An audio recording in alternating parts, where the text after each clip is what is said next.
year for our lunchtime presentation, we are honored to feature the internationally renowned culinary organization, the James Beard Foundation, who will present a live cooking show and a panel discussion. So you are all invited to take note, write down the recipe, and tune in and be entertained this year for our first ever cooking show. So thank you all for staying on with us, and we look forward to seeing you throughout the rest of the day.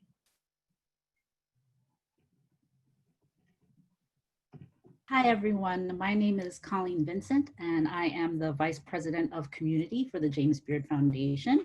We are presenting I Am What I Eat, which is part cooking demo and then panel discussion. The panelists and the demoists are all people that I greatly admire. Some of them I'm actually very good friends with. And so the first people that I would like to introduce you to are two of my favorite people, favorite chefs, favorite couple.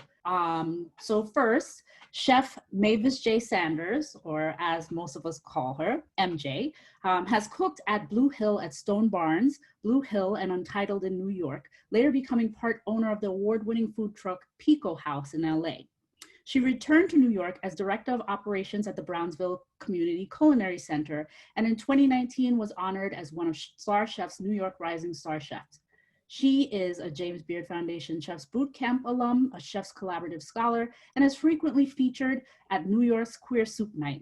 She is now co-founder of Food Plus People, an organization celebrating Black culture and community through food.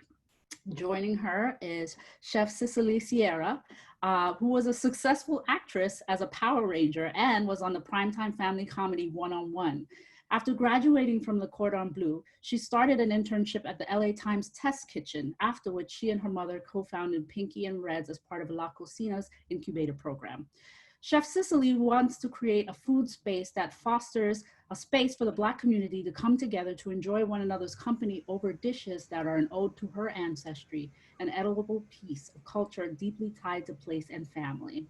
So the two of them started Food Plus People, where they believe quality food is a human right and not a luxury. They are also co-hosts on Black Food Folks on Mondays at 7 o'clock.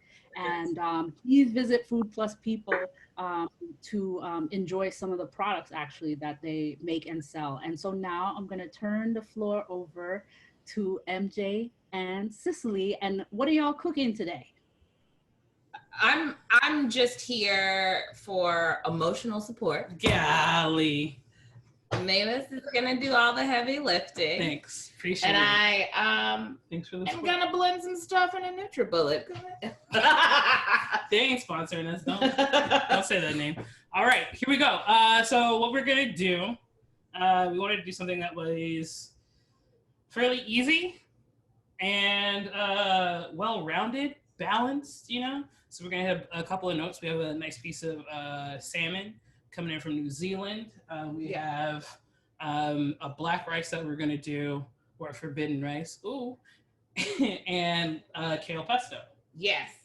All right. And this is great because like our household has a ton of allergies, and it's a great way to sneak vegetables in to our children. And it's fairly simple, fairly basic. And like even for us, we live, we love our neighborhood, but we live in a food desert. So even like with our products, it was, you know, trying to find things that we could stock the grocery store with that were able to nourish people no matter where they were. Are you trying to find our, so we're trying to be fancy. We got 2 cameras right here and up top, and now we can't find the one up top. Oh, you know the one up top? Jeez Louise. Technology doesn't want us to be great. Okay, so I'm gonna do this. You yeah. Okay, cool. Bam. Here we go. Okay, so what are you starting with? I'm gonna start talking about the fish, right? All right, so salmon is one of those things I feel like it's readily available at most grocery stores or whatever markets that you go to year round, whether it be well-seasoned salmon, like wild-caught salmon itself isn't in fact seasonal. You can still find really good, sustainably like farm-raised salmon around. And of course, it's full of, great omega fatty 3s. What I'm going to say is right now, I've had this salmon sitting in a salt solution for a little bit.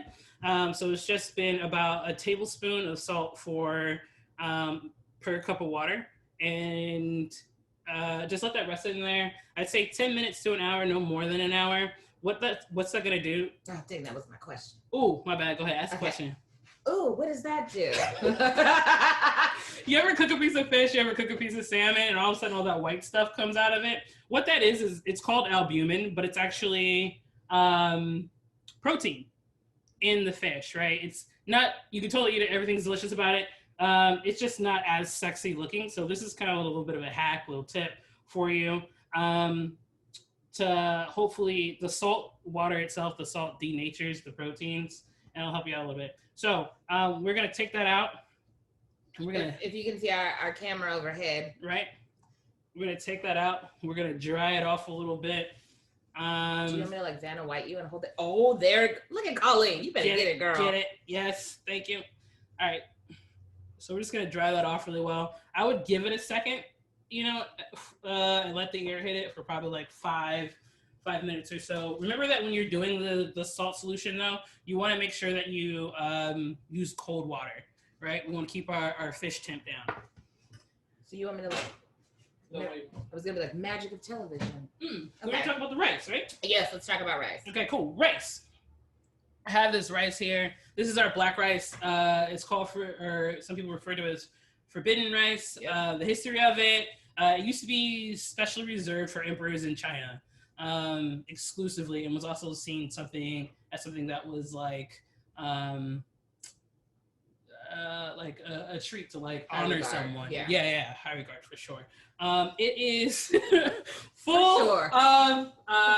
I like this rice as opposed to like using like a white rice or something like that. There's a lot. I'm gonna take these off because this light is gonna kill me. I know I'm too vain. I'm sorry. I want you to see my eyes rather than see. Rather than see the ring. So the rice, I like it a lot better than brown rice. A lot of people are like, oh, rice itself, like white rice, any kind of like Uncle Ben's or anything like that, like it doesn't really have like a lot of nutrition. It's been so messed with and processed.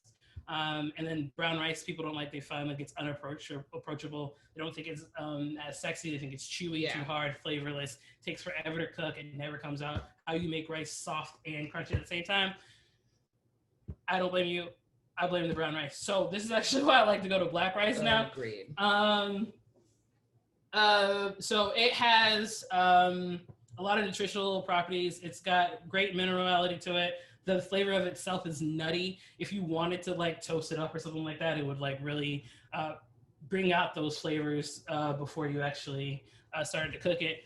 But we actually just cooked it with 1 cup of black rice, 2 cups of water, and just a simple bay leaf because we're going to season it up actually afterwards. Another tip, hack for your life when it comes to cooking the black rice is if you soak it the day before, like the evening before you're going to cook it, it releases a little bit of the starchiness of it and you can get those individual grains. And then if you're really kooky like me and you care about dyeing your hair all the time, you can reserve that water and use it on your hair for rice water. Hello. Yes, rice water. Nothing goes to waste. Okay. Colleen says black rice also has lots of protein. Tons of protein. It's in my hair from the water. That's the thing now, right? Everybody's like using rice water for their hair. Yeah. Bet. So we've got the rice. You want me to talk about sauce while you start? Through the magic of television, we've already made the rice because it takes about 20 minutes. 25 minutes. However, if you have like an Instapot pressure cooker, it takes about 12. Absolutely. You want to talk about this sauce? So this sauce is super easy. One reason that I do like it is because we have a daughter and myself. We have what? Do you want to start the fish while you talk about this? Yeah, let's do it. Let's kill some time. Hold on. Sorry about that, son. One second. I'm sorry. So, dry piece of fish, right? We dried our fish. In order to get, we do still have our skin on. Skin has a lot of nutrients, great stuff in it, so we don't necessarily always want to get rid of it. If you can't get it with skin on, I think it's sexy. I encourage you to do it. If you're gonna go, you want crispy skin. One thing I would encourage you to do is go ahead and put a little bit of oil on it, actually directly on the fish itself. We're actually gonna go ahead and coat the entire fish itself with a little bit of oil. The oil I'm using is grapeseed oil. I think it's super sexy because it holds its own. What do you mean? I mean, it takes high heat. Yes, it's durable. You know what I'm saying? Like, and then it doesn't. It plays its part. Like it won't like overpower. Like if I used olive oil on this, my fish would taste like olive oil. That's not what I'm going for, boss. Yeah. Okay, that's cool. That's true. Yeah. So you see that beautifully nice, even coating situation here of the oil. Yes. You want to do this for me? No. I was just gonna. Hold it for you. Ooh. Okay. Well, while I'm pretending to do this, do you want to talk about why? To do it. I mean, yeah. Do it real life. Yes. So this is actually one of the spice rubs that we sell on our website at foodpluspeople.com. It is rich and earthy. We're gonna use it as a blackening seasoning. Ready to go? Yep. You can, when we talk about anything being blackened, we're talking about something being liberally seasoned. So like go nuts with it. Don't be afraid of it. You know. Don't be afraid of flavor. We're here to grow and develop together. Yes. That's all I got. I'm here going home. Nicely done, man. Nicely done. Thank you. I'll leave it open in case you want to zhuzh it with a little more. No, I'm not going to zhuzh. So I have a pan right here coming in, hot and heavy. Thank you, ma'am. It's going to get warm for us. We're going to go ahead and put a little bit of oil in our pan. We want our pan to get hot, nice medium, high-ish heat. You know what I'm saying?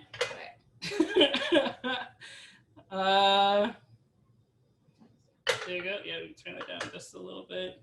You see it start to smoke. We can see like the ripples, like if it was on a lake and you like threw a little bit. That's so interesting that you say that. If you threw a pebble? Yeah, that's not how wow. How do you say it? Like if you look at the ground on a hot day.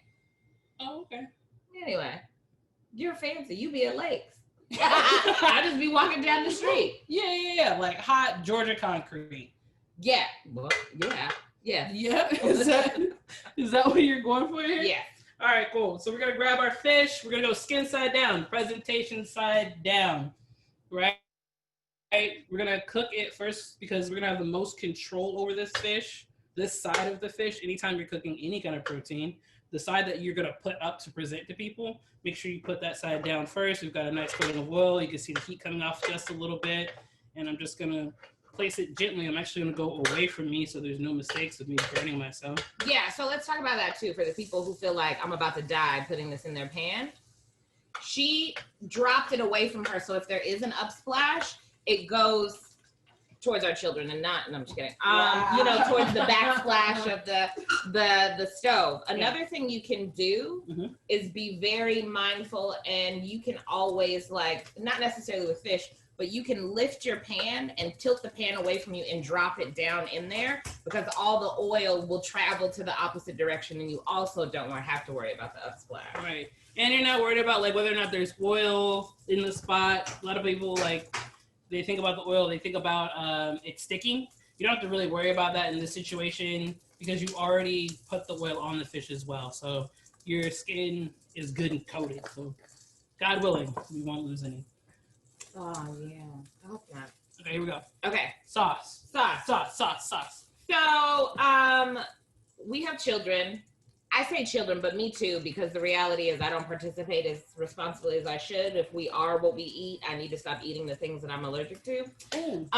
Well, there's just because I said it here doesn't mean I try. So, I love pesto, but we can't have nuts. And another thing is, we have a daughter who has a ton of food allergies, and she also has asthma. So she actually can't have a lot of oranges because they set off her asthma. So we use the kale in the sauce, so it's another alternative for her to get a good amount of vitamin C because it has just as much as an orange, believe it or not. So this is super easy. So normally we do it in our big Vitamix, but for now we're gonna do it in the NutriBullet. Just keep in mind the NutriBullet will give you a lot smoother. So we add the kale, and it's like 2 cups of kale, a tablespoon of minced garlic. You don't need to see us do that. And then I would say, like, really it's just as much cheese as you like. But I want to say we add about 3 ounces of cheese. We salt it. Like heavily, because we use kosher salt, right? So that means we don't use iodized salt because that salt has chemicals in it. It's naturally meant to cut the snow on your driveway. So we use kosher salt. We use kosher salt because it's pure salt. It's not just good, it's also blessed by a rabbi. And so we can salt more liberally. So like 2 tablespoons of salt. And then dried basil. You can use fresh. That's fine too. Can I say something about that right quick though? What? I really appreciate the fact that when you do the sauce, you use dried basil. When we were talking about, somebody earlier was mentioning for the intro to this, it's when you're in certain areas, it's not always easy to find fresh herbs. Yeah. And then also they don't last that long too, right? Yeah. So basil is one of those things that's very delicate. If it gets too cold in your refrigerator, it's immediately going to turn around, right? You smash it in with other things. It's going to die instantly. So it's only a couple days. And a lot of times people are really busy and have a lot going on. And so if having things that are a little bit more stable in your refrigerator or on your or in your cabin, your pantry, really helps like your budget. Right, because people of color, we buy all the spices. You're not losing anything, you know? So I really appreciate that you do this with like, with the dry basil, sorry. Ooh, I smell that. Yeah, so dry basil, the cheese, we're gonna do like 2 ounces of water and then about 2 ounces of grapeseed oil. We like it because it doesn't taste like anything and it lends to the durability. And it's also allergy friendly. We can't use canola oil because sometimes that has corn in it and I'm allergic to corn. I don't want to take the risk. I want to live. So you put everything in and then you blend it down. And with the magic of television, it looks like this. And so it's like a really beautiful, it's great in a NutriBullet. You can eat with it, you can drink it. It's like a really pretty, sauce, bright green sauce. And I think what's really great about it too is like it has, I mean, what kids know about pesto is like it's herby and it's cheesy, and that's what's exciting about it. But this is legit like mostly kale. Yeah. So it's another way to get, you know, all the benefits of kale that I actually haven't to do all that chewing. Right. And so you can use a more hardier, like it's great because in this we use the stems, we use everything. We don't pull it, we don't pick it, just throw everything in there. Right. And it's a good versatile sauce because we'll use it with this. We've also used it on pasta and chicken. So it's really delicious and they love it. They don't, I'm talking very loud and y'all about to ruin my secret. They have no idea that it's kale in there. Yeah, so I feel like I'm getting my veg in there. Yeah. Everything's good. All right, so when it comes to the fish, I have flipped my fish. I'm on like a medium-low heat now. I flipped my fish. There's 2 things I'm looking for before I flip my fish. That was for the skin to give it enough time to like crisp up. I was also looking at what we call the cook line on the fish. Yep. Right? So when you're cooking fish, you can see there's always a part of it where you can see how the proteins start to change. And how they start to like cook, and you can still start to see what's still raw. So if it's about halfway cooked, that line is about halfway cooked up the fish, you can know it's a good time to flip it. Yeah. Yes. All right, fantastic. Cool. You want to season the rice? Oh, sure. Oh, I also have I also have this on like a medium low heat right now. I'm not going to because I want it to cook and I want it to cook the rest of the way. I don't want to overcook it because there's nothing less sexy than overcooked salmon. As you can see, we don't have all that white, right, coming out of our salmon right now.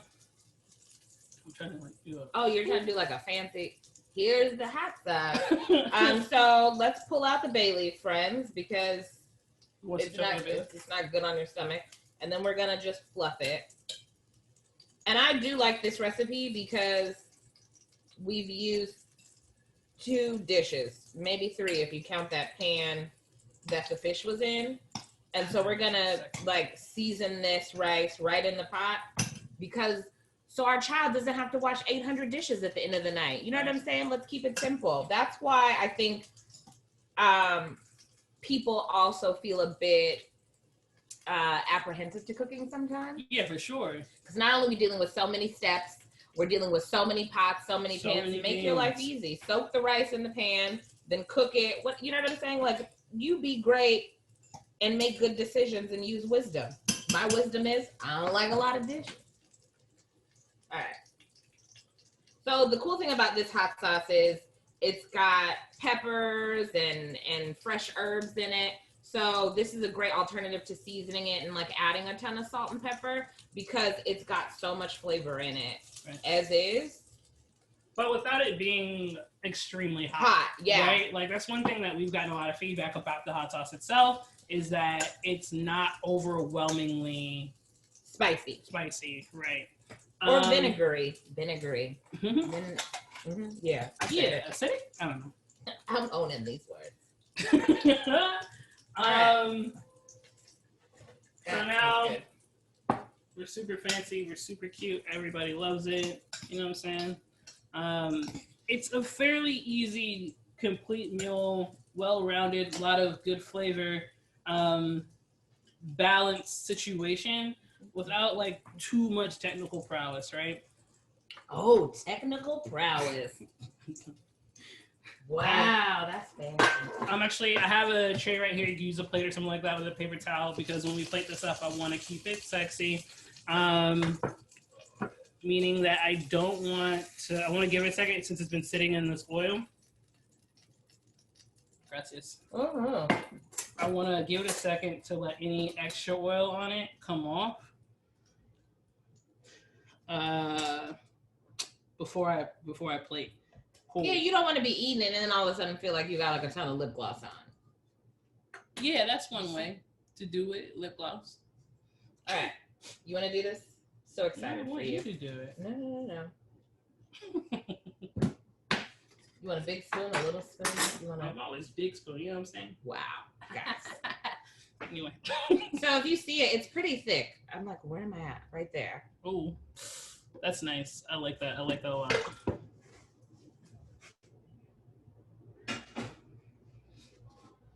Get it, girl. Okay, what are you doing with your life? Loving you. Thanks. Wow. One thing I will say is maybe you want to use a slotted spoon just in case there's a little excess hot sauce in there. Oh, hot sauce. Yeah. No way. I don't know why you got me doing this. I don't like to work this hard. No, you're gonna be great. I'm very proud of you right now. Thanks, guys. This big piece of fish. Yeah, you could totally put some more rice on there. Oh, yeah. We're gonna share it. You're right. Cheers. Guys, really super simple plating. If ever you're buying plates out and about, I always encourage people to get colorful plates or colored plates instead of white plates. Yeah. Because you can get like a lot of nice contrast if you're like trying to serve it up, for date Even night. Even if it's family style or, yes, date night. Wow, it's quarantine bay, you know what I'm saying? You want to make it fancy.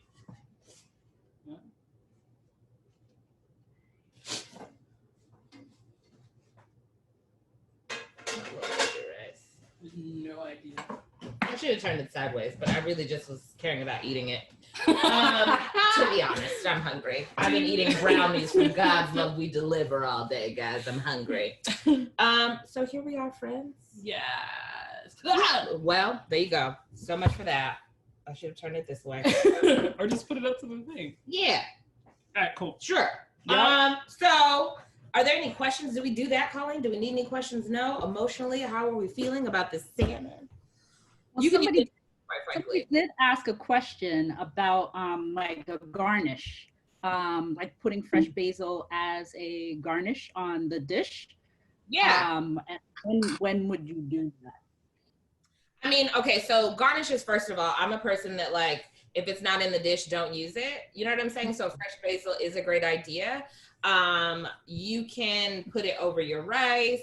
If you want to be really reckless, once you pull the fish out and the oil is still hot, you could drop it in there and like fry it just a little bit and then put it on top, because then it gives you like a nice crunchy texture. I think if I was going to do basil, I think I would not use green basil, actually. I think I would contrast it with like a Thai basil or like a purple basil or something. Wow, you're so fancy. You got them shopping at a lot of markets. I'm impressed. I mean, seasonally, you know what I'm saying? If you're at your local green market or whatever it is, see, that's how you know that is crispy. Yeah, I'm excited. Stage. I'm listening.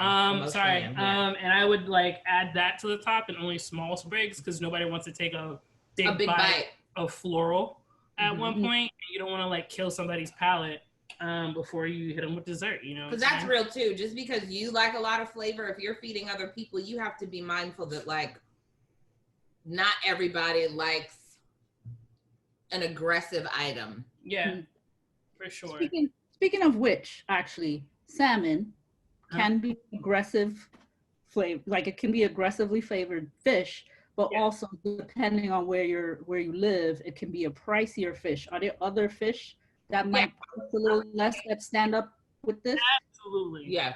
Absolutely. This is a very versatile situation. You could use any fish you wanted. You could use cod, you could use a piece of catfish if you can't get fish. And like, let's be real, I'm not above people who have to eat what's around them. If the only thing you got down the way is I thought you were gonna say tilapia. Although I do eat it, I'm not above it. Yeah, so I was gonna say, if the only thing you got down the way is a bag of tilapia frozen, and it's frozen, then that's what you have to do. It. Like, we're not like, who am I to be like, no, you can't do this? Yeah. Especially in our communities, like everybody balling out of control. No, and to be in full transparency, I grew up on that. This is I'm supposed to be brand new now. We live in a food desert, so this salmon was super hard for us to get. Yeah. And we spent $23 a pound on this salmon. Yeah. Just for y'all. You know what I'm saying? The kids is not eating this. But like, that's a reality. So it's like, if that's not what's readily available to you, like if we were cooking this for our family, I would use shrimp. I'm not gonna lie to you. My obsession with black rice, I've used it multiple times in multiple things that I've done, is because like it was at a time when I didn't have any money and it was available to me. Somebody was like, I will donate you an ungodly amount of black rice, and I've been cooking it ever since and using it and everything. Because like it's like one of those things. Like, I don't. Okay. So you gotta cook with what's around. What's up? So I don't know if you guys can see how it's still fairly pink. You see the cook line down here? It's like a darker pink. I'm just touching her food. How it's like a darker, like pink here and up here, but still in here, it's like a salmon color, like a peachy lighter color. That's where they get that from. That's what you want, because it's still warm. Yeah. But it's still fairly tender in the inside. You want to cook it like with the same energy that you would cook a steak. Absolutely. That's all I got. I'm gonna finish eating. Hi, I have a question. My name is Maria. Hey, Maria. By the way, you two are fantastic. Thank you, Maria. Humorous, thank you. The food looks delicious. I'm hungry now. Anyway, how do you cook the black rice? Do you put water? What's the proportion between the water and the rice? And can you cook it with other, liquid besides water, like broth or something, stock, Absolutely. 100%. I actually did 2-to-1. So I used 2 cups of water for 1 cup of rice. Okay. And like I was saying earlier, the best hack for black rice is to soak it overnight. So I actually soaked it overnight. I didn't measure the water that I soaked it in. I just made sure that it was like, enough to cover it, like by like for an it inch. To expand a little bit. Right. And then I just rinsed it off. So I like poured that water off, and so I had the rice in a pot. You can use a stock. You can use like a vegetable stock. If you don't have stock, because sometimes that also number one costs more money and has a lot of sodium sometimes when you're in a food desert. Right. So you can 100% if you're like making your own broth. I think that a lot of people think when they think stock, they go chicken stock or they go like a beef stock, something that takes hours and hours to make, right? One thing that's like I love about our cultures and our heritage, like a stock is just as simple as like putting some thyme and some bay leaf and like whatever An herbs onion, or yeah. spices and an onion that you have in there, right? So if you wanted to boost the flavor up a little bit, you could 100% like saute a little bit of garlic, a little bit of onion, whatever other veg or peppers or something like that you have in the bottom of the pot. Bring those 2 cups of water or put that 2 cups of water on there. Let it come to a boil and then add in your rice. Okay. Just like you would do any other rice. Bring the heat down to a simmer, cover it, let it go for about 20-25 minutes till the water is evaporated. So I will say this too, though, because I think people don't always consider like what you have, like use the ends of the things that you were going to throw away right in there. So you're not just wasting a ton of vegetables because, you know, like you cut it this way or whatever, or you didn't want to use this, or you didn't want to use the end of the celery. The end of the rinse celery, it out perfect. and throw it in the pot. Right. I mean, like, so for us, what we'll do is like we will heat the pan or like random like even dried spices, right? So like toast them up a little garlic, granulated garlic, chili flakes, like all of those things. Yes. Like you want to just before frying them, and then you can add your rice and then coat it and then cover it with water, and you're already activating and releasing the flavor in all of those things, and then let it cook down with your rice. I will say as a good tip for what you were saying with the celery, like if you have like a bud of celery or something like that, you just like carve off the brown part, you know, and put it in there. Leave it big. Don't try to like cut it up or anything like that. Leave it big so it's easy to pull out, you know, whenever you're gonna go like finish what? Yeah, no, that's true. You're gonna be like, where was that piece of onion? Yeah, for sure. Yeah. Oh, you're muted. What did you say, girl? I lost you. Oh, I was gonna say. Oh, I'm sorry. I said thank you. No. Thank you. Oh, no worries. So I just wanted to just let everybody know that you can find the recipe straight up in the conference journal on page 18. That you can find MJ and Sicily at Food Plus People on Instagram, but also their website, Food Plus People, plus it's spelled out.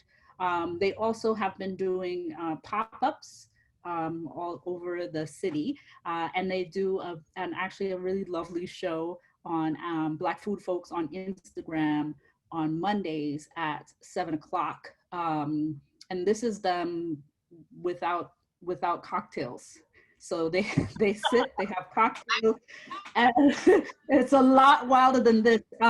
So, you know, I encourage you to follow them, to support queer-owned businesses, to buy plenty of Black rice. It's certainly a superfood, and, you know, a lot cheaper than it's been in previous years.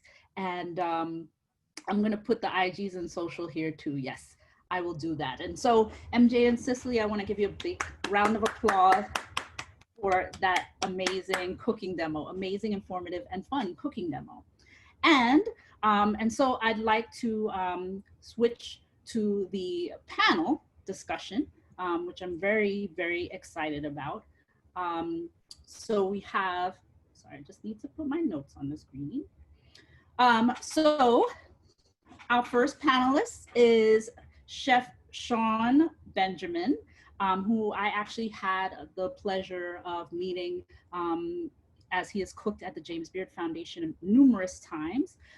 He has cooked with Jean-Georges and Chef James Germain, and now he is currently at the Andaz 5th Avenue with cooking his signature cuisine known as New Age Caribbean. Our next panelist, Daphne Altema-Johnson, is from the Johns Hopkins Center for a Livable Future. We actually met because I did a webinar with Civil Eats about communities of color and COVID-19. And she was quoted because she is a registered dietitian and nutritionist and was also an epidemiologist at the Maryland Department of Health and Mental Hygiene, the Oral Health Department. She is currently the program officer at the Food Communities and Public Health Program at Johns Hopkins City Center for a Livable Future. And our next guest is Deborah Dube, who I'm actually meeting really for the first time today, but she is a nationally certified personal trainer and a board certified holistic health practitioner specializing in exercise science and nutrition. She has numerous certifications from the National Strength and Conditioning Association, Institute for Integrative Nutrition, American Association for Drugless Practitioners, and Yoga Alliance. She graduated as magna cum laude and Phi Beta Kappa from the University of Connecticut with a bachelor BA in psychology. So I'm very excited to speak to our panel of experts in their fields about mental health and nutrition. So to start, and I will do it in the order of Shawn, Daphne, and then Deborah. My first question is, what is your personal definition of good mental health? And if you could inform us of your professional and personal experience of the impact of mental health in your industry or for those you serve. So Chef Shawn, we'll start with you.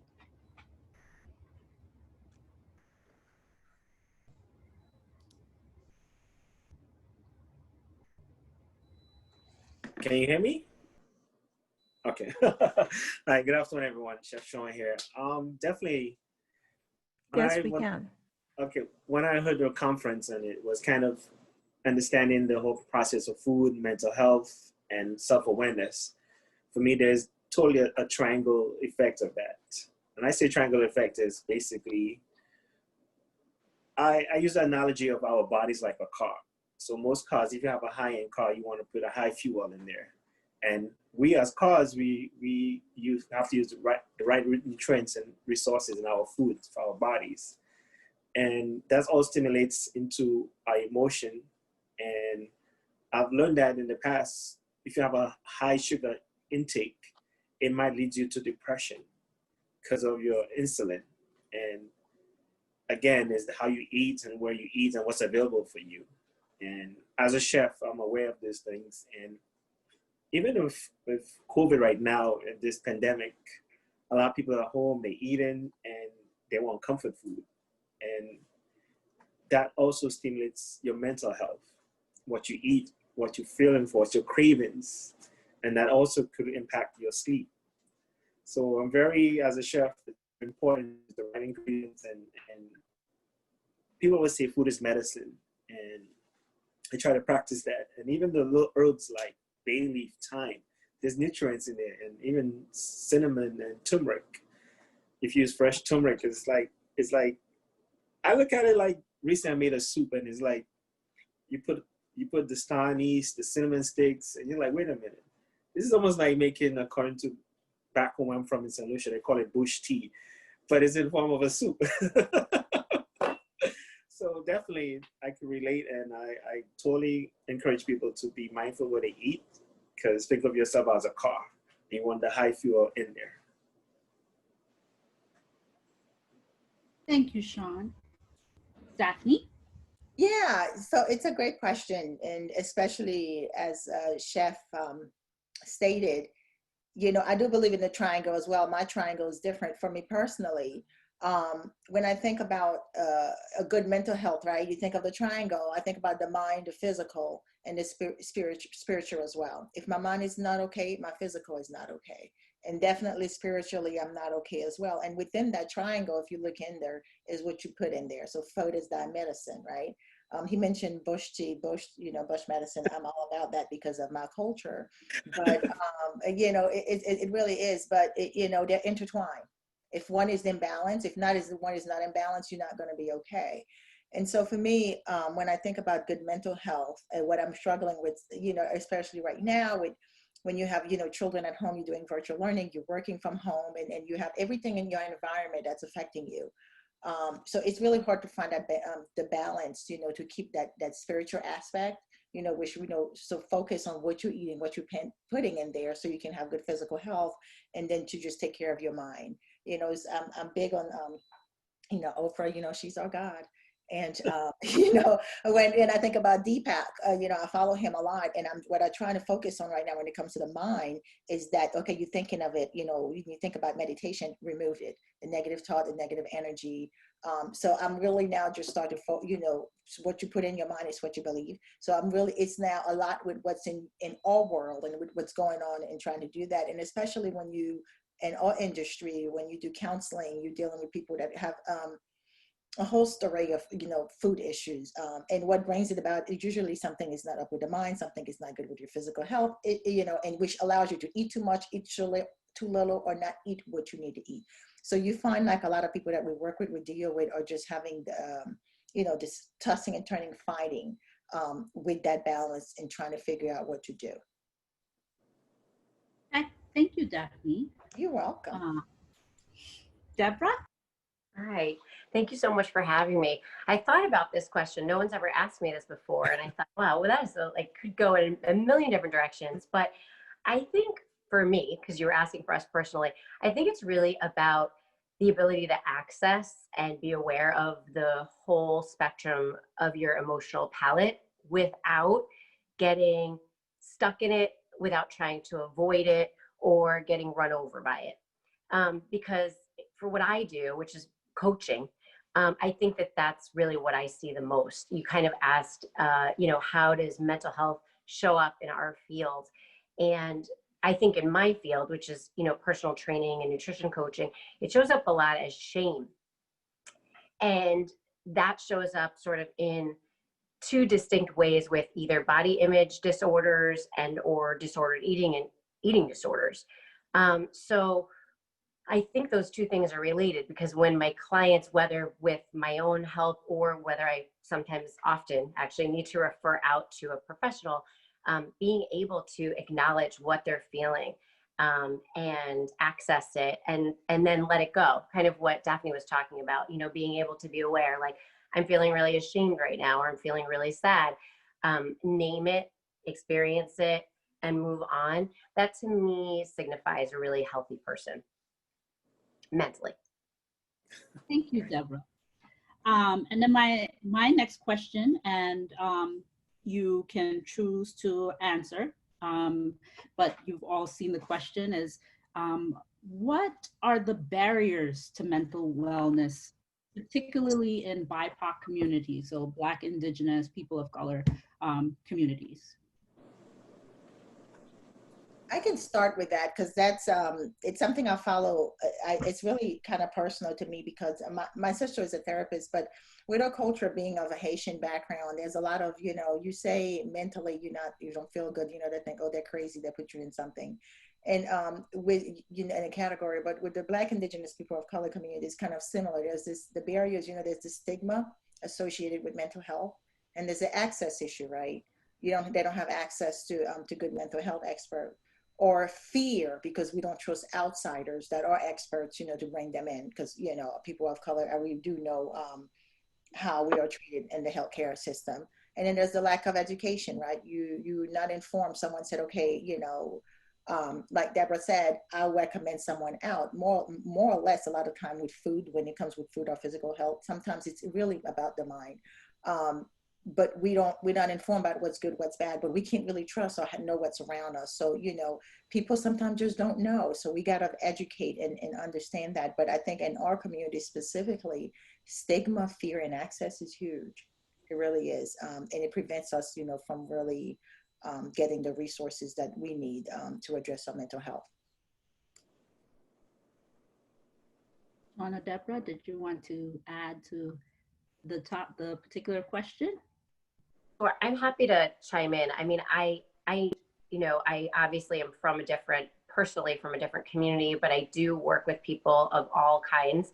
And I do volunteer actually in a group where there are lots of people of color of all kinds. And so from my experience, I absolutely agree that there are financial barriers sometimes, for sure. And, you know, we can talk a little bit about that more obviously during the talk, because I know we'll talk a little bit more about what we could do as a community. But I see two other things that happen. I think that and this is not just the people of color, but your social circles and your family and how you were brought up around food is huge. So if people around you, your parents, wanted you to finish all your food because maybe they didn't have a lot of food. So it was like, you know, you better eat it all because we might not have any more tomorrow. Or this, we don't know if we're going to have any tomorrow. So there's some of that, like Clean Plate Club, from fear of, I don't know when my next meal is going to be. And sometimes it's also just cultural, like people just, you know, their culture, they like to really eat, and having seconds and thirds is a way of showing affection and love to the person who cooked the meal. There's something wrong with you if you didn't get a second helping or a third helping, even if you were, you know, up to here. So I think our social circles and our family have a lot to do with, you know, barriers, because if we think that that's normal to overeat, you know, or to, you know, finish everything no matter how you feel because you might not have food tomorrow, even though you now may be in a different situation, those are things to unwind. And the last thing, it's a bit controversial, but there's a wonderful body positive movement that has been going on for quite some time. There's Health at Every Size. You've probably all heard of that. And those are phenomenal, right? Like, we are who we are, and let's like own that and embrace that. I've also seen that it kind of go awry a bit, where I've had some people and they've been able to sort of change this, but they kind of came at me like, you know, I might be obese and have diabetes and high cholesterol and whatever, but, you know, the world's going to accept me anyway. And I always say, I love that you love yourself, and I want you to have that and keep that forever. But you can love yourself and want to have better health. Those are not two different things. So also sort of teaching people that they can blend the two, that they can have, you know, respect and a feeling of wholeness and goodness and want to take steps to better their health. And, you know, Deborah, you know, just to kind of chime in on that, you know, I certainly Clean Plate Club and also of West Indian culture like Shawn and Daphne.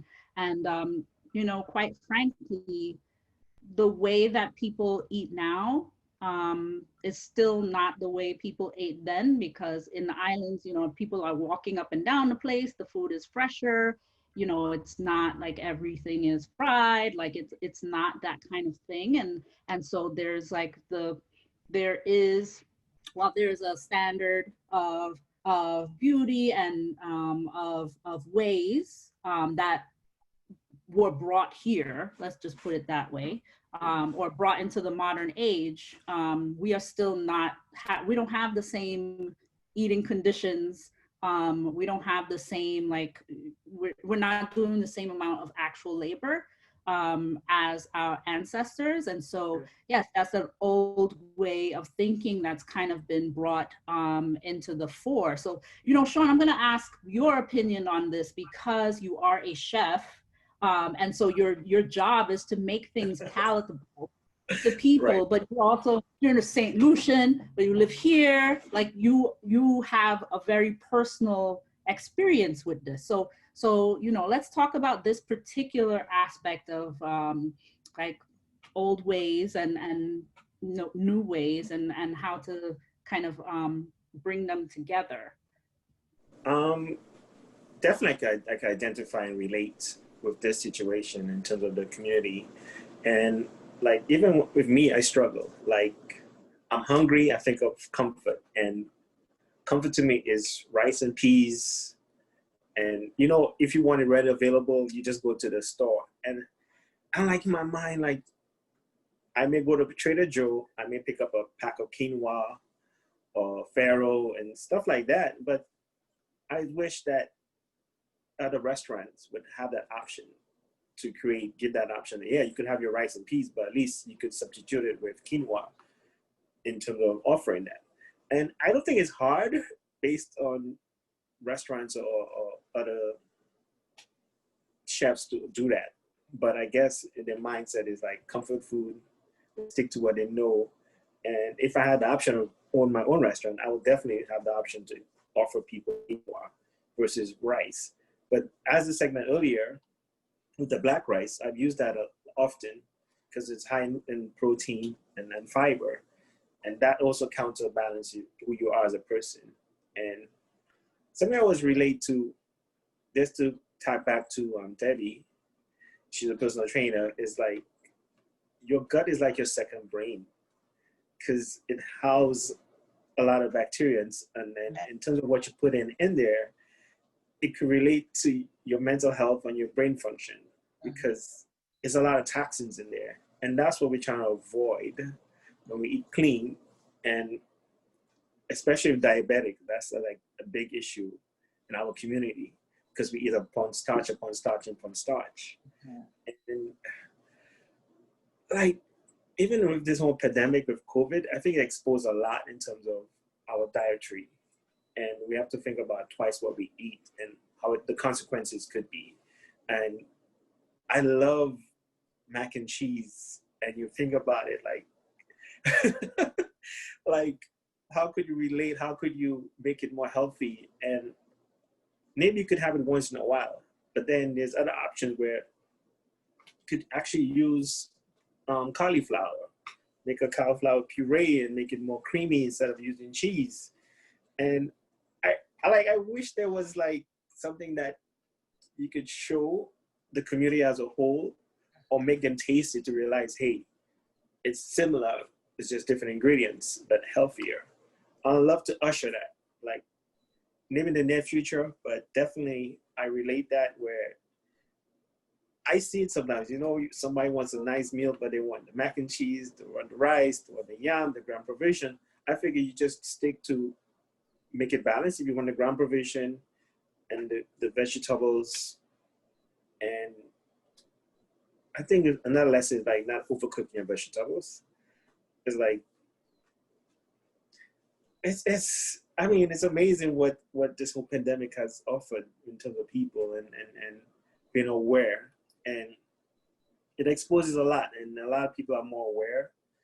But at times you go back, they say you backslide into what's it's not available, like you don't have the time, or maybe you're tired of washing dishes and what's out there is not an option. And I like to see that in the future where there's option. I guess with health food stores or vegan restaurants, they offer that. But same time, not everybody wants that. They should have an option for the quinoa, the cauliflower, the Brussels sprouts, just straight greens. That will fuel. Again, as I said before, if your gut, what's in house is your toxins and it affects your brain. And I want to bring light to that, for sure. Thank you, Shawn. And that actually leads into my next question, which, you know, Daphne and Debra are very well equipped to answer. You know, is nutrition a useful management tool for mental wellness? And if so, and in what ways? So Daphne and then Debra, we'd like to hear your professional perspectives on this topic. Yeah, food is medicine, man. And it's like, if we really focused on your whole nature to nutrition, like what nature provides us, I always say, you know, nature provides us everything that we need, not only for our mind, for our body, for our soul. I mean, just use it. It's just, if we start eating, and back to what Chef was saying, you know, we go back to, you know, right now with everything that's going on with COVID, it had exposed a lot of things. It does expose that we crave comfort food, but it does expose the other side of things, and the people that can, is that people now are mindful and aware about what they're eating. So we're seeing kind of decrease in consumption as it relates to meat, right? Because everything with COVID, people, you know, it came from China, it came from meat. So people are just like, oh, what are some alternatives to eating meat? So, you know, there is that. So it's good in that people are starting to realize, oh my God, from a nutrition standpoint, shucks, that can really mess me up. And it actually can, you know, if you put in crap in your body is going to feel like crap, and you're going to end up, you know, with chronic conditions. That being said, I want to say something about the gut. The research is still, you know, pending. It's coming fast about the gut. But one thing we do know is that just from your personal experiences, if you really think about given that this is about mind conference, what you put in there, we have foods that makes us feel like crap, and your stomach will tell you that, right? You will feel it in the mind, you will feel it come down, up. Like you just know you'll feel crappy, and so if we really pay attention to what our body or stomach, our gut is telling us, from anxiety, to food allergies or food sensitivity, you are the expert to your body. You are the expert. If something doesn't agree with you, then eliminate it. I don't care what the expert is saying. You need to take this, you need to eat this. Yes, that's great. But if kale doesn't go with you, it makes you feel a certain way, don't eat kale. Find another option. It's individualized, right? Nutrition is not this general thing. It works for everyone. We really have to individualize it. That being said, we love caffeine. I love caffeine. When I went back to school, I was working full time. I had my second child, and guess what? Caffeine became my best friend, and my stomach did not like it. Let me tell you, it did not. But I kept on doing it. Just like Chef MJ said, I kept on doing it. And we should know that caffeine is an antidepressant. So if you're not feeling good, you're not feeling yummy, and the world has you feeling sad, kind of decrease that. And I had to do that because I'm like, Lord, this is not working. And it does nothing to me. It's supposed to keep you awake. I don't have it. That means I consume it too much, right? And then carbs. We always hear mental health experts talk about carbs as being in like mood altering food. It really is. For example, if you think about, I'm working hard, I'm getting up, I don't have time to eat breakfast. So you skip a meal, and all of a sudden you start feeling lightheaded. You don't feel good. You feel crappy. Guess what? Your sugar is low. And if you're eating too many refined carbs, too much crap, like too much processed food, too much pastries, that's all you can find in the store, and you don't have access, right? Then your blood sugar is going to spike fast, and you fall rapidly, and then you're irritable. You don't have energy. Going back to what everyone I've said, Deborah saying, look at the balance, look at what you have, make your plate, somewhat colorful, think about plants, and especially for people of color. And I think, you've heard me say this before, Colleen, I think kind of we forget sometimes when we think about our ancestors, we really, back to slavery days where we came from, we know how to garden. We know how to, cook the yams. We eat chicken, we eat fish. We know about this. The problem is we need to think about education, how to prepare it. This is, sometimes I think we automatically think our people don't know, what good food is. I think we know. We just need to teach each other how to do it in healthier ways, so it can be better for our body. But I really do believe if you really think about food, what you put in there, if you think about like Mediterranean diet, focusing on lean meats, less processed meats, we know processed meat, we know the research is there, it does cause chronic conditions, diabetes, and some cancers and heart conditions, but we do know plants, right? We know if it's your greens, if it's collards, if it's mustard, if it's that, we do know those have positive effects, not only on health condition, but on the way we feel. And so I think we need to really focus on that and focus on what we have, know that there is a different story for everyone. So yeah, I think that's what I'll say about that. Thank you, Daphne. So I've been aware that we're running short on time. So I do have a question for Deborah that kind of wraps this up and ties this together. And Shawn and Daphne, please feel free to chime in. So if food is not medicine, what are some simple ways that we can support this idea in our communities, networks, and personal lives? Keeping in mind that marginalized people traditionally have less access. So what are the opportunities and avenues through community help, policy interventions? What can we do? Okay. Well, I love the last question and this one too. And I just want to also say that I love the gut is the second brain. I just had to say that to the chef because there are two terms, and I just want to point this out quick, that you'll hear a lot. One is nutritional psychiatry. That's actually a growing field in it of itself. So it's a real field now. And also the gut-brain axis. So if anyone was more interested in understanding what are they talking about with, how food affects your brain, you can actually Google that. And there's so much reading material. It's really exciting. But I love this question as well. And I talked to so many communities about there's so I know it's not easy, but there are ways that you can get access to good food. Definitely, you can grow your own, even in New York City. I live in Brooklyn. You can do it on your windowsill. I don't have outdoor space. I don't have a terrace. I don't have any of that, but you can do it on your windowsill. You can grow herbs.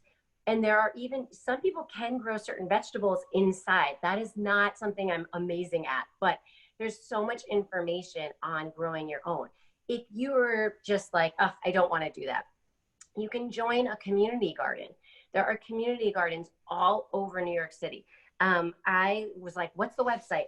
It's nybg.org is at least one website that you can find a community garden. Then you could just participate, help, and you can eat either free or super low cost. I live in Brooklyn and I live near the Park Slope Food Co-op. I was a member of the Park Slope Food Co-op for almost 10 years until we moved a little bit farther away. The food co-op is amazing and people can join from anywhere. There are people that come from New Jersey and Connecticut. When you join, there's a small fee. They even take food stamps. So if somebody was, were needing assistance, they take all of that. You can get a reduced cost to join. The food is like 40% off. And you work there 1 day a week for 3 hours, not even 3 hours. It's like 2 hours and 45 minutes. And there's a million different jobs you can do. So you can join a food co-op. You can join a community, a CSA. It's called a community supported agriculture. So you kind of are part of like this farm share. If you're not that picky and you just are like cool with whatever the farm has, they deliver it to you, or sometimes you can pick it up at a designated location in your neighborhood, super cheap. There's a website, localharvest.org, if you wanted to find a community supported agriculture group near you. And then a couple little things. During COVID, everybody was like, I can't get any vegetables. So we were kind of looking to figure out what to do. And there were two companies, you might have heard of them. One is Imperfect Food and one is Misfits Market. And they are a great, delivery service with low cost fruits and vegetables that are just not beautiful. They might have a mark. They might have they're not perfect. So that's pretty cool. And then if you're like, I don't want to do any of that, just tell me how to shop and what to get. Buying bulk, always less expensive. Buying frozen. A lot of people are worried about frozen fish, frozen vegetables, frozen fruit. It's great. It's perfectly fresh. It's actually even sometimes fresher than fresh because it was frozen right away. And getting things in season was my last tip. So if you're buying fruits and vegetables that are in season in your area, that's going to be less expensive. If you don't have any idea what's in season, I found a website, seasonalfoodguide.org, and that can tell you based on where you live, what foods are in season, and you can get those, and they'll be much less expensive than the ones that are off season. Okay. This is great. I'll add this, Deborah, because I had all of those things. Churches for our communities, our local churches. This is like huge. There, I know in Baltimore what we've done a lot of like with food co-ops. We've actually have food. People donate food. They know the needs of the community, so they are able to get some fresh foods there as well. Whether it's canned or whatever. Those are some of the ways. You can get it. And in season is huge for me. A lot of time we want strawberries in like December. Like really, no. Like we have to take one for the team. We have to take one for the team and for our pockets and say, you know what? No, this is not in season, so therefore we can't do it. I think you'll be surprised with herbs with some good seasoning how much you can eat and how you can kind of change your food to be what your palate really appreciates. And we go into tough times right now. And so sometimes you just eat because you just need that for comfort. But when you can, be mindful about your eat. And I know we have to social distance, but honestly, go outside, go to a park and just kind of sit with friends to just kind of have something. I can't begin to tell you how important, that's how we used to do it back in the day. And it's really important for your mind, and it's really important for your soul, for you to eat, and you'll be, for you not to overeat, right? If you're talking to someone, you relax, you're taking your time, or you're really gonna scarf it and have no idea about how much you're eating as well. So that's just the only thing kind of I like to add to what Debbie shared, which was amazing. So Hi, everyone. First things first, I want to thank our amazing panelists, Chef Shorne, Daphne, and Debra, for the amazing information and expertise that you've offered us here today. And I want to also let everyone know, particularly people who are located within the 5 boroughs of New York, the West Side Campaign Against Hunger is very committed to offering healthy food. I know that's hard in a lot of soup kitchens and feeding programs, but West Side Campaign Against Hunger, Greg Silverman has been very committed to healthy food, and the idea that everyone deserves the opportunity to eat good, nourishing food. So I just wanted to offer that resource as well. Daphne and Debra and Shawn, thank you so much again. I also want to thank my colleague, Debbie Holloway, who's been kind of buzzing in the background and, helped pull all these pieces together. I want to thank you again, Anton and Lisette. This is James Beard's 2nd year participating in the In My Mind conference. And I, first of all, I love it personally and professionally. And, thank you, MJ and Sicily, for a wonderful, informative, and certainly delicious, and now I'm really hungry, demo. And, happy conference, everybody. Can I just add one more thing? Yes, Shawn.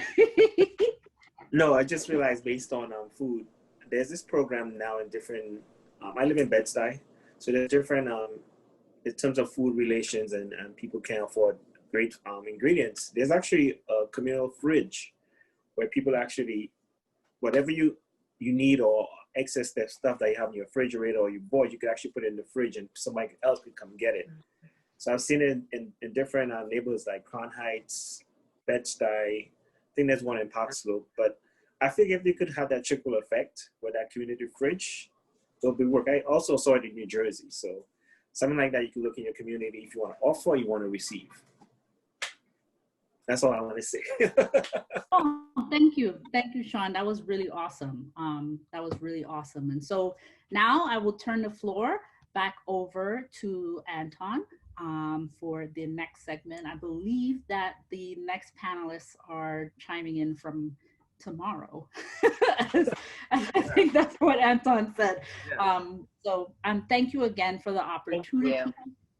Thank you. Thank you very much. Thank you very much, Colleen and Shawn and Daphne and Debra and MJ and Sicily. I was watching I was watching the salmon, but now I have to go get black rice, and I don't think I can afford to buy salmon from New Zealand, so I'm gonna use Flounder or go to Queens and get the fish from Guyana. Use what you got. We do this fishing ourselves. Baby, I'm not eating no damn tilapia. It's a good, bro. No, don't try and justify it. Anyway, but I'm actually gonna try the black. Yeah, farming is real. I live in Washington Heights. I'm in Manhattan. I'm in Little DR, and all you got is McDonald's and Burger King around the place. And that's like us, yeah. That's right. So thank you guys very much. And Colleen, we're not done, because I am thinking we are going to be doing a series of discussion forum like we did during the spring and summer. We'll be doing now going forward every month up until June next year, where we'll be talking about HIV, mental health. And so perhaps we can have you guys come back and do a segment on HIV, mental health, and food and nutrition. How food and nutrition impacts people with HIV as well as impact their mental health. And we know that there are a significant number of Black and people of color who are dealing with both HIV and mental health. So let's look at that, in a couple of months. So I'll be in touch with you again, Colleen, and thank you guys very much. From what I've been hearing in the background, there's been a lot of engagement on social media about the cooking show and about the panel. People were definitely interested in what was going on. So, Colleen, we do this shit again next year, right? Yes. I know. No problem. So you better get yourself geared, because we're coming back next year. So thank you guys very much again. Thank you, everyone. Thank you. Pleasure to be here.